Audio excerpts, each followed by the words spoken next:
Et bonjour à tous et à toutes, c'est un plaisir de vous retrouver aujourd'hui pour un nouvel épisode des sorties de la semaine. Alors j'espère que vous avez tous passé de bonnes vacances. Moi personnellement je n'étais pas sur l'île, c'est pour ça que je n'ai pas pu vous faire de vidéos pendant les vacances scolaires. Donc aujourd'hui comme d'habitude, deux mangas et une bande dessinée, tous les trois prêtés par la librairie BD Plus Café à Lille, donc 5 rue Royale. N'hésitez pas à aller les voir, à passer en boutique, à aller boire un coup, acheter des livres, ce que vous voulez. Donc bien sûr encore une fois un grand merci à eux pour ce partenariat. Et on attaque tout de suite cette semaine avec la sortie chez Kana du tome 1 de Shaman King Flower, donc toujours par Hiroyuki Takei. L'histoire est grosso modo un petit peu la même, seulement là on a le fils, si je me souviens bien, j'ai lu que le tome 1 de Shaman King, et du coup si j'ai bien compris, le héros principal de cette histoire là est le fils du héros principal de Shaman King normal. Donc on va voir comment le héros souhaite se détacher plus ou moins de l'image de son père en essayant de le dépasser et en voulant le battre en fait. Voilà, donc c'est quand même une trame relativement classique pour ce qui est du shonen manga, mais là cette fois le but est bien de dépasser son paternel et de s'en débarrasser. Pour ce premier opus, j'ai trouvé que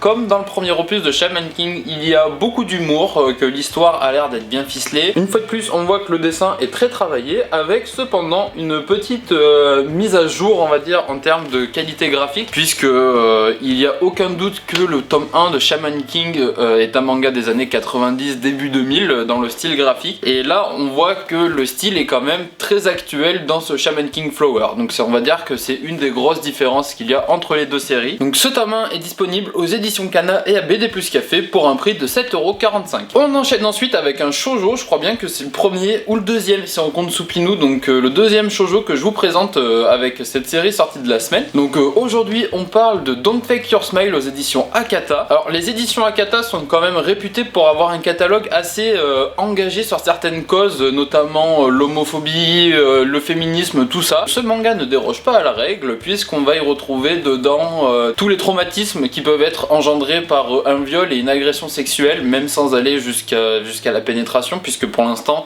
on ne sait pas exactement ce qui s'est passé avec les héroïnes de notre histoire. Personnellement j'ai trouvé cette histoire très touchante, j'espère pouvoir lire la suite prochainement. C'est un manga que j'ai apprécié lire. Pour moi le seul point plus ou moins négatif de cette histoire c'est le dessin, même si bien évidemment c'est un point très subjectif, bien évidemment que ça n'engage que moi et que ce sont mes goûts personnels. Autant je me suis complètement habitué au fait de lire des histoires shoujo, ça me dérange absolument pas, autant j'ai encore quand même beaucoup de mal avec le style graphique, parce qu'il faut quand même avouer qu'il y a un style visuel quand même assez différent de celui des shonen, comme on peut le voir de manière assez caractérisée avec par exemple les deux couvertures. Donc ce tome 1 de Don't Fake Your Smile est disponible aux éditions Akata et chez BD Plus Café, toujours au prix de 6,99€. C'est réalisé par Kotomi Aoki si je dis pas de bêtises. C'est vraiment une excellente lecture que je recommande à tous ceux qui veulent se sensibiliser plus ou moins sur la question du viol, du consentement, des agressions sexuelles, et même pour aller plus loin, tous ceux qui cherchent à en apprendre un petit peu plus sur des sujets qui sont relativement tabous entre guillemets. Je vous conseille énormément la maison d'édition Akata. On passe tout de suite à la dernière œuvre de la semaine, et c'est donc chez Dargo la sortie de La Malédiction du pétrole. Donc c'est une bande dessinée réalisée par Peko et Blanchard. C'est un énorme coup de cœur pour moi, j'hésite sincèrement à l'acheter, tant l'histoire me plaît, tant la qualité graphique me plaît, la qualité de présentation, enfin de fabrication, tout m'a l'air parfait en fait dans cette bande dessinée. Ce que j'aime beaucoup dans cette bande dessinée, c'est qu'on voit comment l'industrie du pétrole s'est construite de ses premières heures à maintenant, comment certains hommes ont eu des coups de génie et même surtout d'énormes coups de chance en fait. Et j'aime beaucoup la manière dont c'est amené en nous disant que tous ceux qui ont fait fortune dans cette industrie à la base, ça s'est fait plus ou moins par chance, puisqu'il fallait le trouver, il fallait trouver les puits avant de pouvoir le commercialiser. On va évidemment voir comment l'industrie du pétrole a fait le bonheur de ceux qui la tenaient, donc ceux qui s'enrichissaient grâce à ça, et comment elle a pu faire le malheur des pays qui avaient la malchance eux par contre d'avoir du pétrole sur leur terre, les conflits que ça a pu engendrer, ce genre de choses, donc les différentes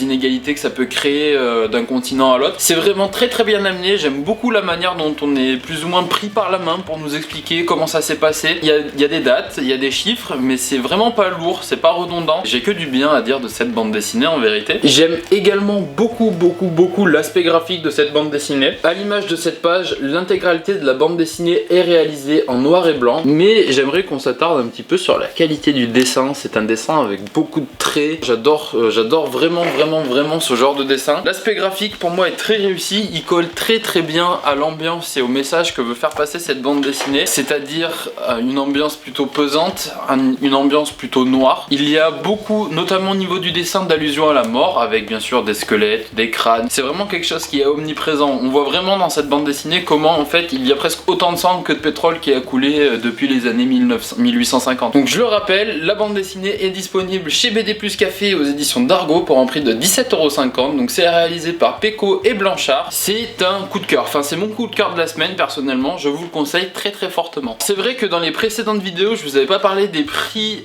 des différents ouvrages que je vous présentais. Là cette fois j'ai essayé de vous en parler. Dites-moi si vous préférez la version avec ou sans les prix de vente. Je tiens à faire une toute petite parenthèse en vous rappelant que les prix de vente sont exactement les mêmes partout, que ce soit sur internet ou en magasin. La seule différence qu'il peut y avoir c'est la remise de 5% induite par le prix unique du livre. N'hésitez pas à me faire vos retours sur cette vidéo. Encore une fois, je vous dis à très vite pour une prochaine vidéo sortie de la semaine. Prenez soin de vous, à la prochaine, ciao ciao.